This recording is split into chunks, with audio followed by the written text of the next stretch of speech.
Bismillahir Rahmanir Rahim. Alhamdulillah.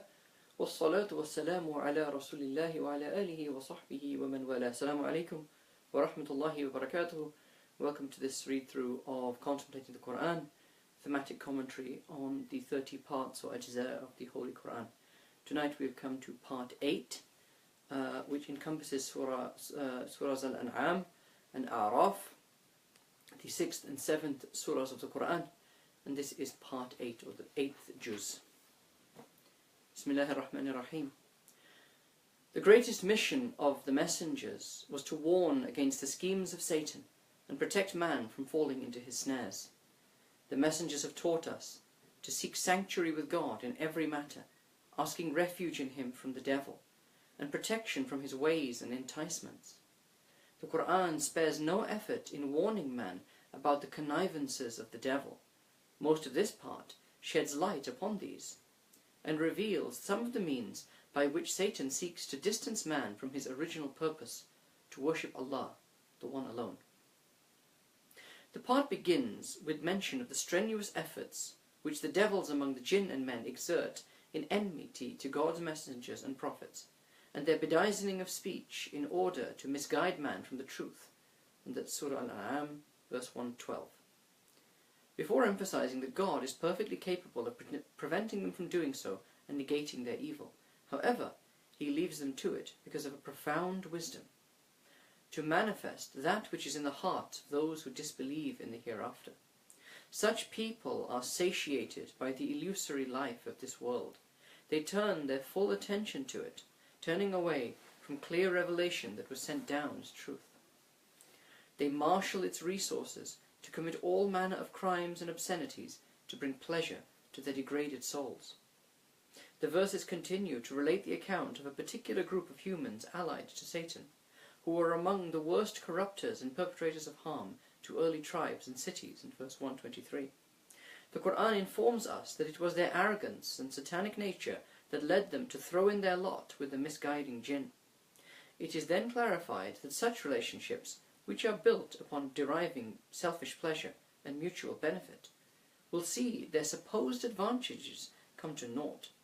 When they find themselves in hellfire, they will admit that their relationship did not benefit them at all in reality, and they will eternally regret not lending their ear to one who called them to the truth and rectitude, in verse 128.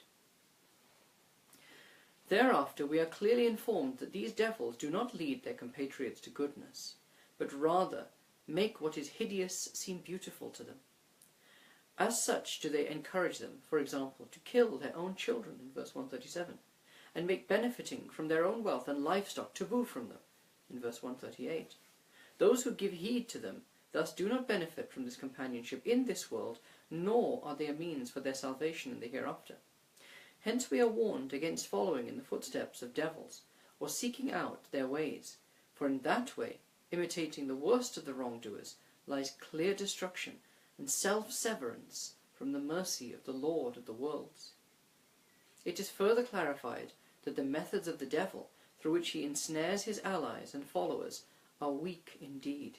He captures them with false assumptions and flagrant distortion, void of all knowledge and certainty. Verse 148.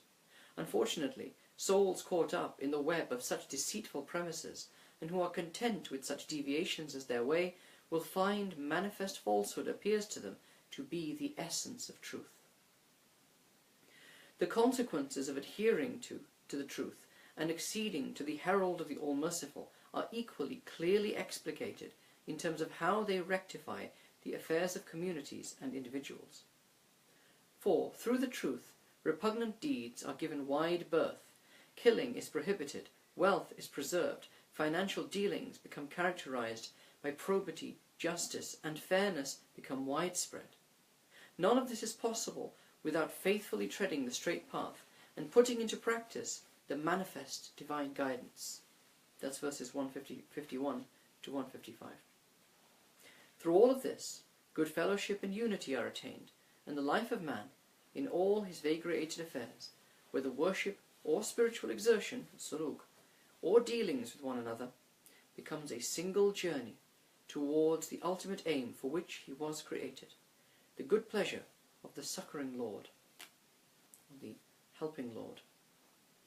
This in turn comes through following the way of Abraham the Hanif and Muhammad, the seal of the prophets, alayhima salatu wassalam.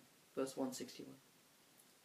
Now begin the verses of Surah Al-A'raf, in which they describe the story of the first devil and the first man, the Prophet Adam.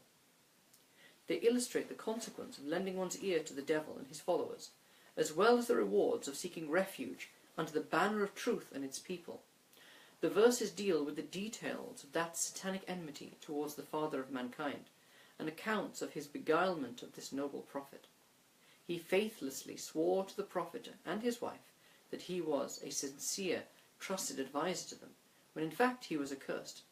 As a result of their trusting him, they were prohibited that comfortable abode, falling prey to that trial, and were made to descend to the earthly plane as a test for them and their offspring.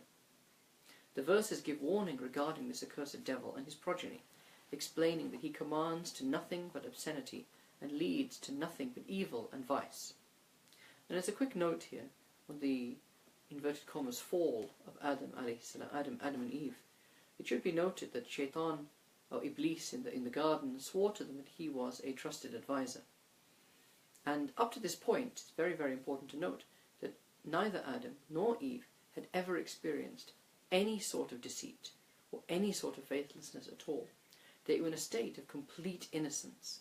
And in a state of complete innocence, as you might be aware with children, you'll believe what you're told because you believe that everybody has your best interests at heart. So it wasn't, and that's why Allah is very clear in another part of the Quran that He said that when Adam ate from the tree, Allah did not find any intent to disobey God in that utterance. Adam merely forgot the warning and trusted the words of another, this other unfortunately being Iblis. The next important thing is that this fall, or the descent from Eden to this world, was necessary in order for all of us to find salvation, because that was the beginning of every human spiritual path. It is through Adam and Eve coming to earth that we have the experience to know God, that we have the ability and the opportunity to know God. Okay, continue. Conjoined to the discussion of this enmity are the fates of each group, as the verses that follow describe the accounts of the people of paradise and of hell. The former will taste the delights of their rewards, of their beautiful actions, whilst the latter will encounter the consequences of their misguidance, such that no regret will avail them, nor bartering nor friendship protect them.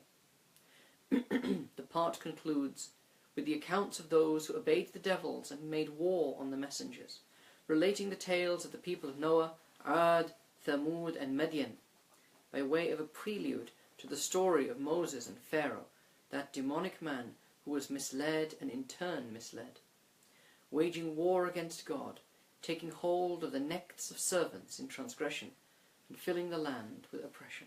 We pray that Allah protect us from the snares of Shaitan.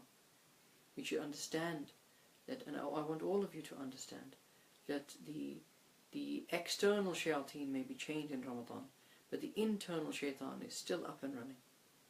And this month is an opportunity for you to experience and to be clear on the nature of that internal shaitan, the nafsu shaitan, the whisperer within, and how he attempts to misguide you and mislead you. One simple lesson to learn: a thought, any thought that you get that springs into your mind, that fills you with the desire to disobey Allah, or fear, or anxiety, or guilt, or sadness, or anger, or suspicion, or jealousy. That thought is the nafsu shaitan.